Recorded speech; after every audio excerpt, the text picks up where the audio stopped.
개그우먼 이수진님은 영어를 잘 못해서 혼난 기억이 많았습니다. 영어는 어렵고 불편한 것이라는 생각도 가지고 있었습니다.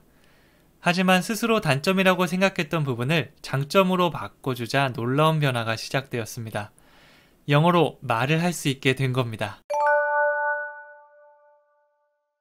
개그맨 권재관님의 추천으로 개그우먼 이수진님과 영어 수업을 진행하게 되었습니다.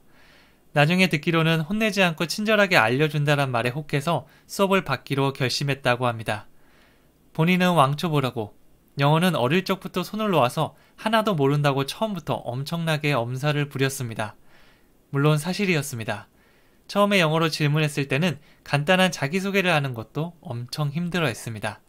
그리고 이수진님은 영어 학습자로서 치명적인 단점과 장점이 존재했습니다. 첫 번째 단점은 숙제를 거부한다는 겁니다. 일주일에 한 번 수업을 진행했는데 그 외 시간에 영어 공부하는 것은 몇 번 도전해봤는데 잘 안 된다고 합니다. 언어는 꾸준함이 생명입니다. 특히 단기간에 성장하려면 매일 꾸준하게 하는 것이 굉장히 중요합니다. 하지만 그렇게 어렵지 않은 것임에도 불구하고 혼자서 숙제하는 것이 잘 안 된다고 했습니다. 몇 번 시도 후 생각을 바꿔보기로 했습니다. 매일 하는 것도 꾸준히 하는 것. 일주일에 한 번 하는 것도 꾸준히 하는 것. 이수진님은 당장 영어가 필요한 게 아니기 때문에 동기부여가 조금 떨어질 수밖에 없습니다. 헐리우드에 가는 것도 좋지만 국내 활동이 먼저입니다. 대부분의 학습자와 같이 영어가 우선순위에서 밀릴 수밖에 없습니다. 그래서 3개월이나 6개월이라는 단기적인 숫자에 연연해 하지 말자고 했습니다. 영어를 취미처럼 재미있게 즐기면서 하기로 마음먹었습니다. 남들이 3개월에서 바짝 성과를 낸다면 우리는 1, 2년 이상을 바라보고 천천히 하면 되는 것이죠. 부담이 없고 재미있게 진행하고 있어서 다행히 꾸준히 하고 있습니다. 처음에는 영어가 무서워 보였는데 이제는 친숙하게 느껴진다고 합니다. 그리고 지금은 영어로 간단한 말들은 능숙하게 만들고 있습니다. 두 번째 단점은 애드리브가 많다는 것입니다. 일반적인 영어 수업은 애드리브를 좋아하지 않습니다. 하지만 이수진님과 함께하는 수업에서는 어떤 애드리브도 막지 않습니다. 학창시절에는 애드리브를 하면 엄청나게 혼이 납니다. 수업 시간을 방해했다는 이유로 벌도 받습니다. 하지만 지금은 수능이라는 시험을 위해 공부하는 그런 영어가 아닙니다. 의사소통을 위한 영어입니다. 영어로 말을 잘하기 위해서는 말을 많이 해봐야 합니다. 외운 문장을 말하는 것도 좋습니다. 하지만 결국에는 나만의 문장을 만들어야 합니다. 그런데 딱딱한 수업에서는 말이 잘 나오지 않습니다. 면접장에서 말을 해본 경험이 있는 분들은 이해할 수 있을 겁니다.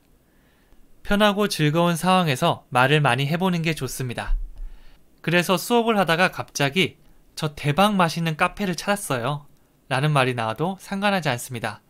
그 맛집 얘기를 하다가 끝에 이런 말을 덧붙입니다. 이 치즈케이크가 제가 먹어본 것 중 제일 맛있어요. 이 말은 영어로 어떻게 할까요? 오늘 배웠던 현재 완료 시제를 사용하면 좋을 것 같은데요. 이렇게 배웠던 것을 자연스럽게 녹여내면 오히려 더 좋은 효과를 낼 수 있습니다. 방향 설정만 잘 해준다면 애드리브는 굉장히 좋은 장점이 됩니다. 세 번째 단점은 잘 까먹는다는 겁니다. 오늘 가르쳐주면 다음 주에는 90%의 확률로 까먹습니다. 선생님, 저 바보인가 봐요. 기억이 하나도 안 나요. 매주 듣는 말입니다. 하지만 저는 전혀 신경 쓰지 않습니다. 배운 내용을 까먹는 것이 지극히 당연한 현상이기 때문입니다. 내가 나이가 많아서도 아니고 머리가 나빠서도 아닙니다. 인간이라면 누구나 까먹습니다. 아닌데요? 제 친구는 수업한 내용을 대부분 기억하고 있는데요? 네, 물론 그런 친구들도 있습니다. 하지만 그들이 이상한 거지 우리가 이상한 게 아닙니다. 그리고 천재처럼 보이는 대부분도 알고 보면 숨어서 많은 반복 연습을 하고 있을 확률이 높습니다. 물론 효율적인 학습법으로 하면 같은 시간을 공부해도 더 높은 효율을 거둘 수 있긴 합니다. 그래서 까먹는 것은 당연하다라는 사실을 알려준 후 계속 반복했습니다. 이때 왜 이것도 기억 못하냐고 뭐라고 해서는 안 됩니다. 누구나 그런 것이니까요. 우리도 어릴 때 똑같은 걸 수십 번 반복하면서 배웠습니다. 자전거, 수영, 젓가락질, 수없이 많은 것들을 이렇게 배웠습니다. 지금은 눈 감고도 하는 것들인데요. 10번도 좋고 100번도 좋습니다. 익숙해지면 어차피 다 똑같습니다.